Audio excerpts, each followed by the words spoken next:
વાણિજ્ય વ્યવસ્થા અને સંચાલન વિષયની અંદર કાલની ચર્ચા આપણે આગળ વધારીએ છીએ.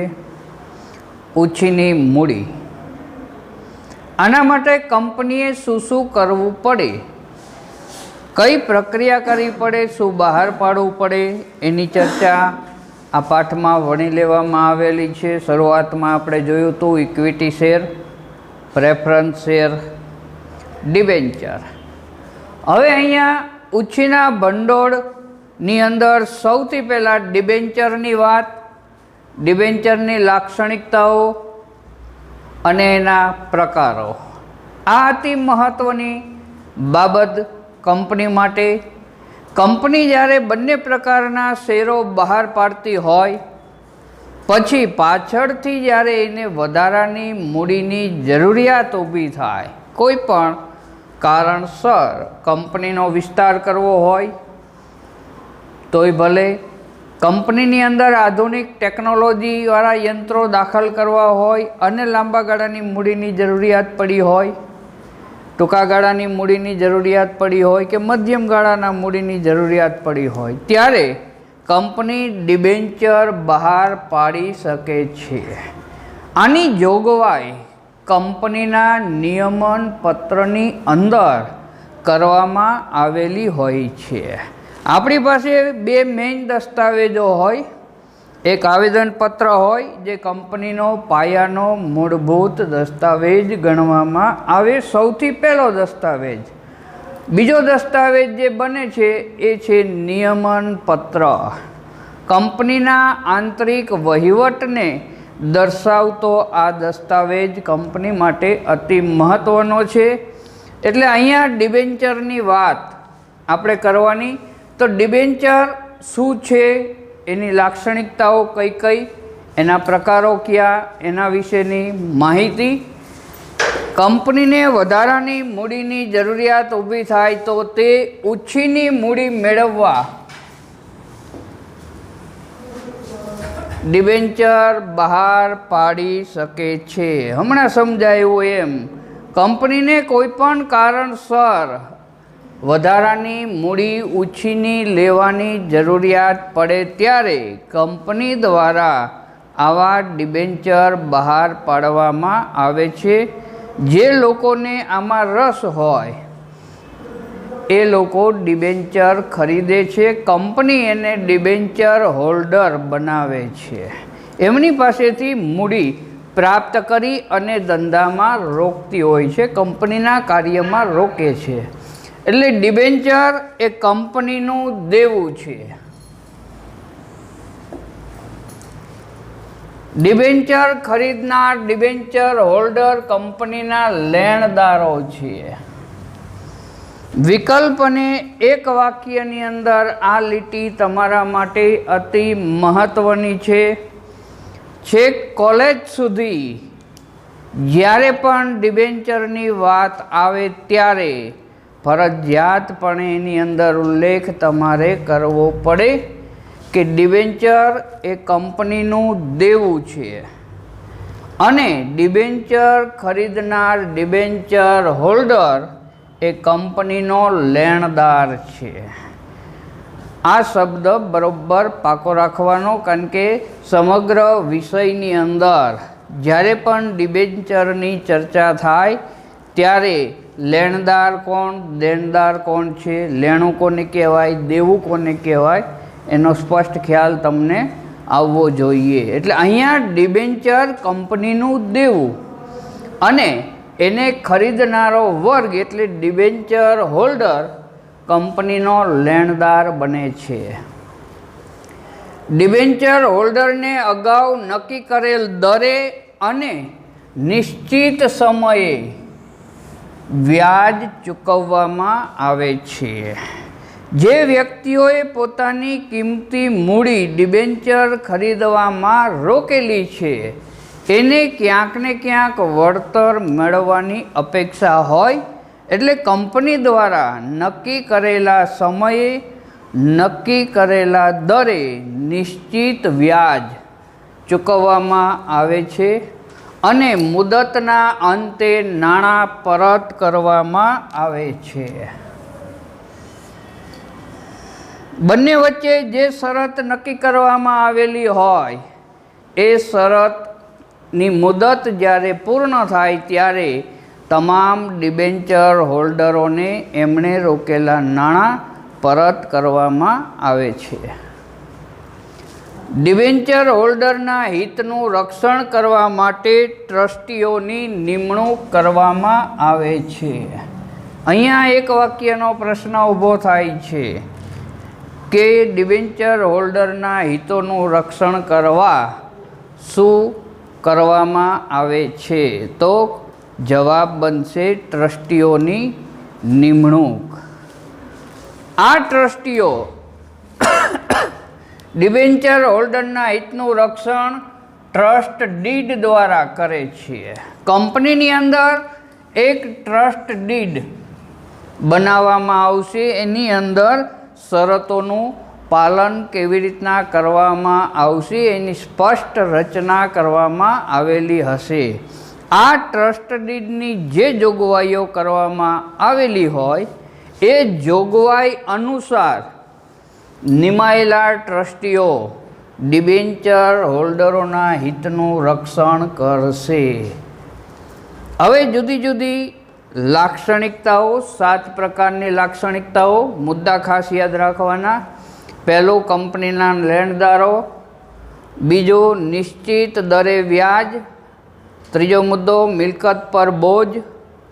ચોથો મુદ્દો, જરૂરિયાત. પાંચમો, શેર બજારમાં નોંધણી.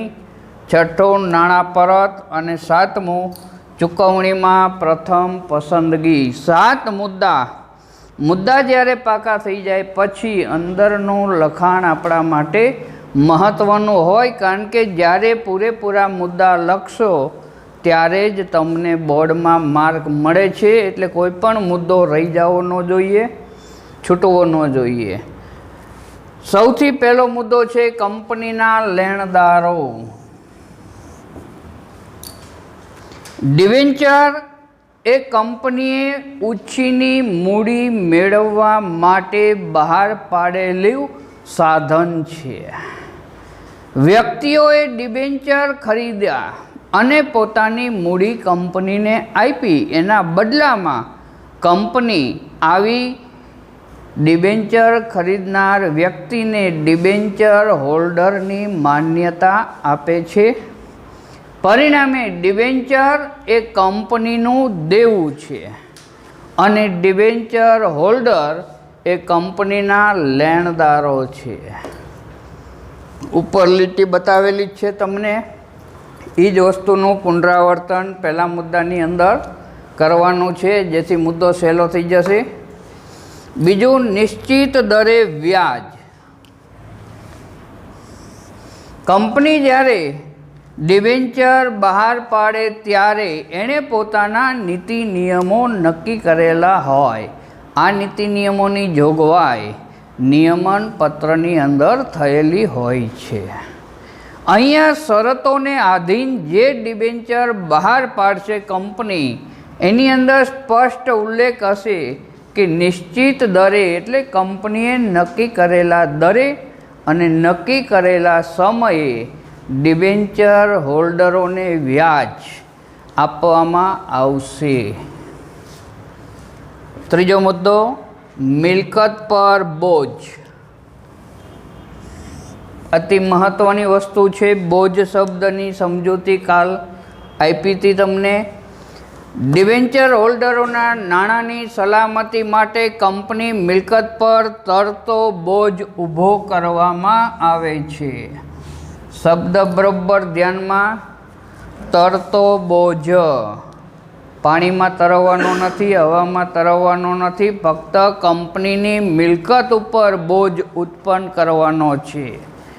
એનો મતલબ એ છે કે જે મિલકતનો હિસ્સો, પછી એ જમીન હોય, મકાન હોય કે યંત્ર હોય, એનો અમુક હિસ્સો કંપની આના માટે અનામત રાખશે કે આ મિલકત ઉપર બોજ ઉત્પન્ન કરવાનો છે. આ મિલકતનું ઉપયોગ કંપની પોતાના કાર્ય માટે કરી શકે. આવો જે બોજ ઉત્પન્ન થાય એને તરતા બોજ તરીકે ઓળખવામાં આવશે. ચોથો મુદ્દો, જરૂરિયાત. કંપનીની અંદર વધારાની મૂડીની જરૂરિયાત ઊભી થાય, ચાહે લાંબા ગાળાની હોય અથવા ટૂંકા ગાળાની પણ હોય કે મધ્યમ ગાળાની હોય. આ સમયગાળાને ધ્યાનમાં રાખીને નિશ્ચિત રકમના ડિબેન્ચર બહાર પાડવામાં આવશે. એટલે લાંબા ગાળાની તેમજ મધ્યમ ગાળાની નાણાકીય જરૂરિયાત સંતોષવા માટેનું ડિબેન્ચર એ ઉત્તમ સાધન છે, કંપની માટે અત્યંત ઉપયોગી સાધન બની રહે છે. પાંચમો મુદ્દો, શેર બજારમાં નોંધણી.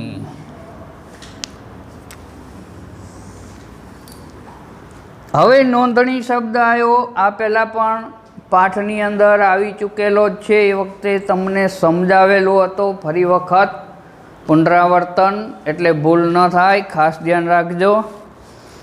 કંપનીની જ્યારે નોંધણી આવે,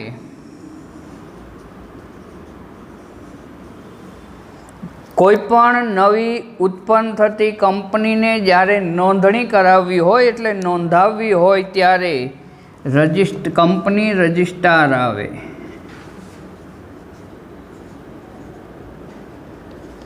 કંપની રજિસ્ટ્રાર પાસે કંપનીની નોંધણી કરવામાં આવતી હોય છે.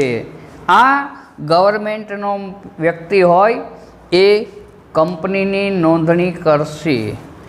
હવે જ્યારે શેર આવે કે ડિબેન્ચર આવે ત્યારે શેર બજારમાં એની નોંધણી થાય. જો કોઈ પણ કારણસર શેર બજાર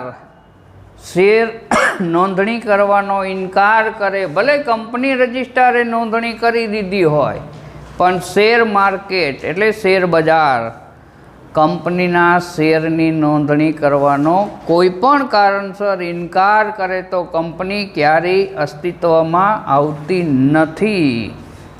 કંપની પોતાના શેરની લેવેચ કરી શકતી નથી. આ ખાસ ધ્યાનમાં રાખવાનું. એટલે અહીંયા ડિબેન્ચરની નોંધણી પણ જે શેર બજારમાં કરવામાં આવી હશે એનું જ ખરીદ વેચાણ થઈ શકશે. બાકીના ડિબેન્ચરનું ખરીદ વેચાણ થઈ શકતું નથી. છઠ્ઠો મુદ્દો, નાણાં પરત. ડિબેન્ચરના નાણાં નક્કી કરેલ મુદતના અંતે એક સાથે અથવા કરાર મુજબ હપ્તા દ્વારા પરત કરી શકાય છે. કંપનીએ જ્યારે ડિબેન્ચર બહાર પાડ્યા હોય ત્યારે શરતો નક્કી કરેલી હોય છે. એ શરતોની અંદર જે ઉલ્લેખ હોય કે ડિબેન્ચર હોલ્ડરોને એકસાથે નાણાં પરત કરવામાં આવશે અથવા હપ્તા દ્વારા કટકે નાણાં પરત કરવામાં આવશે, એ જોગવાઈ અનુસાર ડિબેન્ચર હોલ્ડરોને નાણાં પરત કરવામાં આવશે. સાતમો મુદ્દો, ચૂકવણીમાં પ્રથમ પસંદગી. ડિબેન્ચર એ કંપનીનું દેવું હોવાથી કંપનીના વિસર્જન સમયે ત્રાહિત દેવાની સાથે ચૂકવણી કરવામાં આવે છે. અહીંયા ખાસ ધ્યાનમાં રાખવાનું, કાલે જે ચર્ચા આવી હતી એ હતી પ્રેફરન્સ શેરની. પ્રેફરન્સ શેર હોલ્ડરોને પ્રથમ ચૂકવણી કરવામાં આવે છે એવો સ્પષ્ટ ઉલ્લેખ આપણે કરેલો હતો. પણ અહીંયા જે પ્રથમ ચૂકવણી હતી એ ઇક્વિટી શેર હોલ્ડરો કરતાં પહેલાં ચૂકવણીની વાત હતી. અહીંયા જે ચૂકવણી છે એ શેર હોલ્ડરો કરતાં પણ પ્રથમ ચૂકવણીની વાત છે. બંને પ્રકારના શેર હોલ્ડરોને બાદ કર્યા બાદ પ્રથમ ચૂકવણી જે કરવાની છે એ ત્રાહિત દેવાની સાથે ડિબેન્ચર હોલ્ડરોને રકમની ચૂકવણી કરવામાં આવશે. મતલબ કોઈ ભાગીદારની લોન હોય, બેંકની લોન હોય, શરાબ પાસેથી ઉછીની મૂડી લીધેલી હોય, આ જે ક્રમ છે એ ક્રમ પ્રમાણે તમામ ત્રાહિત દેવાઓની સાથે ડિબેન્ચર હોલ્ડરોને પણ નાણાકીય ચૂકવણી ફરજિયાત કરવામાં આવે. ક્યારે? જ્યારે કંપનીનું વિસર્જન થાય ત્યારે. હવે કંપનીના ડિબેન્ચરના જુદા જુદા પ્રકારો, 3 પ્રકારો આપણી પાસે. પહેલો પ્રકાર છે સલામતીવાળા ડિબેન્ચર, બીજો પ્રકાર છે રૂપાંતરણીય ડિબેન્ચર અને ત્રીજો પ્રકાર છે બિન રૂપાંતરણીય ડિબેન્ચર. ત્રણેય મુદ્દા સહેલા જ છે, ફક્ત સમજૂતી ઉપર કે વ્યાખ્યા ઉપર ધ્યાન આપો એટલે ત્રણેય મુદ્દા એકદમ સહેલા બની જશે. પહેલો મુદ્દો છે સલામતીવાળા ડિબેન્ચર.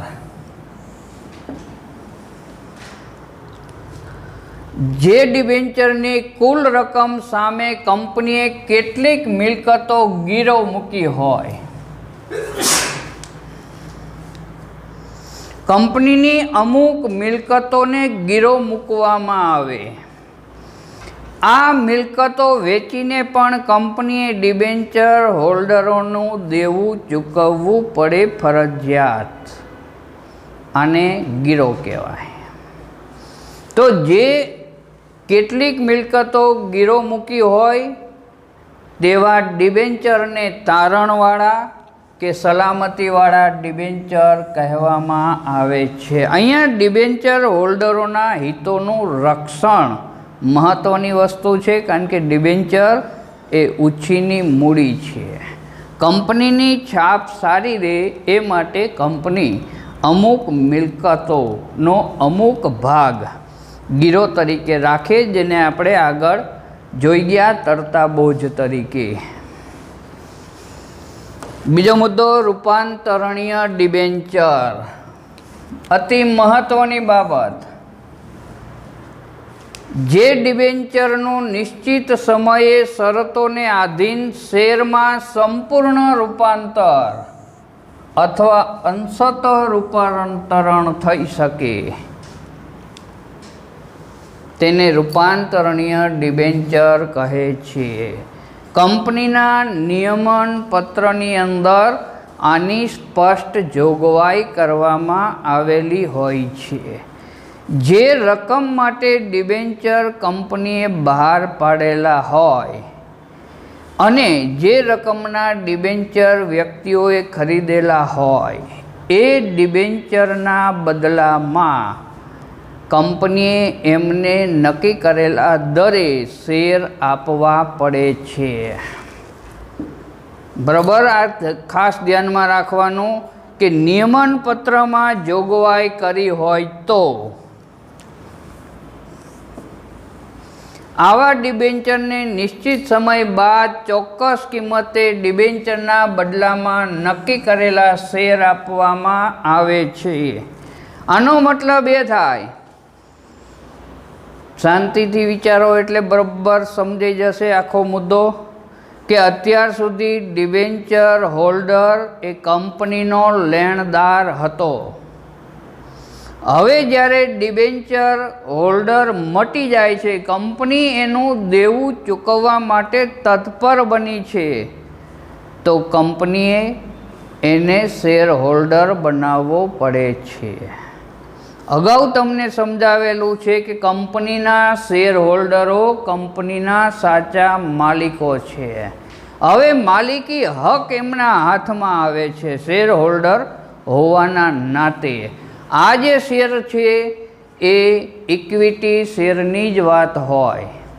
અહીંયા શેર હોલ્ડરોના પ્રતિનિધિઓ ચૂંટણીમાં ચૂંટાય અને એ પ્રતિનિધિઓ જ આપણું સંચાલક મંડળ બને છે. તો અહીંયા શેર હોલ્ડર બનવાથી હવે ડિબેન્ચર હોલ્ડરી મટી જાય છે. કંપનીના લેણદારો મટી કંપનીનો એક હિસ્સો એ બને, માલિકી હક એને પ્રાપ્ત થાય છે. ત્રીજો મુદ્દો બિન રૂપાંતરણીય ડિબેન્ચર. આવા ડિબેન્ચરનું ઇક્વિટી શેરમાં રૂપાંતરણ કરવામાં આવતું નથી. કોઈ જોગવાઈ નહીં, ફક્ત શરતોને આધીન મુદતના અંતે શેરમાં કન્વર્ટ કરવાના નથી, ટ્રાન્સફર કરવાના નથી. એમની જે રકમ ડિબેન્ચર હોલ્ડરોએ રોકેલી છે એ રકમ, નિશ્ચિત રકમ કંપનીએ પરત કરી દેવી પડે છે. આ ત્રીજો મુદ્દો છે આપણો કે નિશ્ચિત કરેલ રકમ નિશ્ચિત સમયે પરત કરવામાં આવશે. મિત્રો, આ 3 પ્રકારના ડિબેન્ચર હોલ્ડરો આપણી પાસે. હવે નવો વિભાગ છે બોન્ડ. તો બોન્ડ એટલે શું, શું કામ બોન્ડ કંપની દ્વારા બહાર પાડવામાં આવે, એની ટૂંકી ચર્ચા પાઠમાં વણી લેવામાં આવી છે, કારણ કે આ પણ એક ઉછીની મૂડીનો પ્રકાર છે. બોન્ડ એ કંપનીની લાંબા ગાળાની નાણાકીય જરૂરિયાત સંતોષવા મહત્વનો પ્રાપ્તિ સ્થાન છે. ધ્યાનમાં રાખવાનું, ટૂંકો ગાળો કે મધ્યમ ગાળો ભૂલથી આમાં આવવો ન જોઈએ, નહીંતર માર્ક કપાઈ જશે. ફક્ત ને ફક્ત લાંબા ગાળાની જરૂરિયાતને સંતોષવા માટે જ કંપની દ્વારા બોન્ડ બહાર પાડવામાં આવશે. સમયગાળો અતિ મહત્ત્વનો, લાંબા ગાળાની નાણાકીય જરૂરિયાત, આ મુદ્દો મેઇન છે આમાં. બોન્ડ બીજા માટે બહાર પડાતા નથી, મધ્યમ ગાળો કે ટૂંકા ગાળા માટે નહીં, ફક્ત લાંબા ગાળાની નાણાકીય જરૂરિયાત સંતોષવા જ મહત્ત્વનું પ્રાપ્તિ સ્થાન. બોન્ડ એ કંપનીની માટે ઉછીની મૂડી છે. ડિબેન્ચરની જેમ જ જ્યારે લાંબા ગાળાની નાણાકીય જરૂરિયાત સંતોષવાની હોય ત્યારે કંપની દ્વારા બોન્ડ બહાર પાડવામાં આવશે. એટલે બોન્ડ કંપની માટે ઉછીની મૂડી છે, મતલબ કંપનીનું દેવું છે. હવે આ દેવું ફરજિયાત ભરપાઈ કરવું જ પડે, એમને છૂટકો જ નથી, કારણ કે લેણદારો બને બોન્ડ હોલ્ડરો. ડિબેન્ચરની જેમ જ આની પ્રોસિજર હોય. બોન્ડ હોલ્ડરો એ કંપનીના લેણદારો છે. જેમ ડિબેન્ચર હોલ્ડરો કંપનીના લેણદારો બન્યા હતા, એમ બોન્ડ હોલ્ડર પણ, એટલે બોન્ડ ખરીદનારો વ્યક્તિ પણ કંપનીનો લેણદાર બને છે. તેઓને નિશ્ચિત દરે અને સમયે વ્યાજ ચૂકવવામાં આવે છે. કંપનીએ શરતોની અંદર નક્કી કરેલું હોય જ્યારે બોન્ડ બહાર પાડવામાં આવે ત્યારે કે કયા સમયે કેટલું વ્યાજ બોન્ડ હોલ્ડરને આપવામાં આવશે. આ નક્કી કરેલા સમયે નક્કી કરેલું નિશ્ચિત દરનું વ્યાજ ફરજિયાત ચૂકવવામાં આવશે. બોન્ડની મૂળ કિંમત સામાન્ય રીતે ડિબેન્ચર કરતાં વધુ હોય છે. બોન્ડ નાની રકમના નથી હોતા, ડિબેન્ચર કરતાં પણ વધુ રકમના બોન્ડ બહાર પાડવામાં આવે છે, કારણ કે લાંબા ગાળા માટે નાણાકીય જરૂરિયાત સંતોષવા માટે એક પ્રાપ્તિ સ્થાન તરીકે આનો ઉપયોગ કરવામાં આવે છે. મોટાભાગે સરકાર, મ્યુનિસિપલ કોર્પોરેશન તથા કંપની દ્વારા બહાર પાડવામાં આવે છે. ગવર્મેન્ટને જ્યારે નાણાકીય જરૂરિયાત પડે ત્યારે એ બોન્ડ બહાર પાડી લોકો પાસેથી ઉછીની મૂડી પ્રાપ્ત કરી શકે છે. જે વ્યક્તિ બોન્ડ ખરીદે એ બોન્ડ હોલ્ડર તરીકે ગણવામાં આવશે. અહીંયા સરકાર દ્વારા મ્યુનિસિપલ કોર્પોરેશન, જે મોટા શહેરો હોય એની અંદર મ્યુનિસિપલ કોર્પોરેશન હોય, દાખલા તરીકે વડોદરા, અમદાવાદ, રાજકોટ. આ કોર્પોરેશનને પોતાની નાણાકીય જરૂરિયાત સંતોષવા માટે બોન્ડ બહાર પાડવાની છૂટ મળેલી હોય છે. આ સિવાય કંપની, અહીંયા ખાનગી કંપની નહીં પણ જાહેર કંપની છે એમ માની અને તમારે ચાલવાનું છે. મોટી કંપનીઓ જે છે એને લાંબા ગાળા માટે, પ્લાનિંગ માટે વધુ મૂડીની જરૂરિયાત ઉત્પન્ન થતી હોય ત્યારે કંપની દ્વારા બોન્ડ બહાર પાડવામાં આવતા હોય છે. બોન્ડ જે નામથી બહાર પાડવામાં આવ્યા હોય તે નામથી જ ઓળખવામાં આવશે. દાખલા તરીકે સરદાર સરોવર બોન્ડ. જાણીતું નામ છે તમારા માટે. ભારતની સૌથી લાંબી નહેર યોજના સરદાર સરોવર એટલે નર્મદા યોજના. સરદાર સરોવર બંધ આપણે બાંધો, લખલૂટ ખર્ચાની અંદર થાય, લાંબા ગાળાની નાણાકીય જરૂરિયાત સંતોષવી પડે. આવી કોઈ પણ લાંબા ગાળાની જરૂરિયાત જ્યારે ઉત્પન્ન થતી હોય ત્યારે ગવર્મેન્ટ દ્વારા બોન્ડ બહાર પાડવામાં આવે. આની ખાસિયત એ છે કે જે નામથી બહાર પડ્યા એ નામથી જ એ બોન્ડ કાયમ માટે ઓળખાય છે. આ તો એક ઉદાહરણ છે, સરદાર સરોવર બોન્ડ. એટલે કંપનીએ પણ પોતાના નામથી, કોઈ પણ નામથી જે બોન્ડ બહાર પડ્યા હોય એ નામથી બોન્ડ હંમેશા ઓળખવામાં આવશે. કંપની આ બોન્ડ હોલ્ડરોને નક્કી કરેલા દરે વ્યાજ નિયત સમયે ચૂકવતી હોય છે.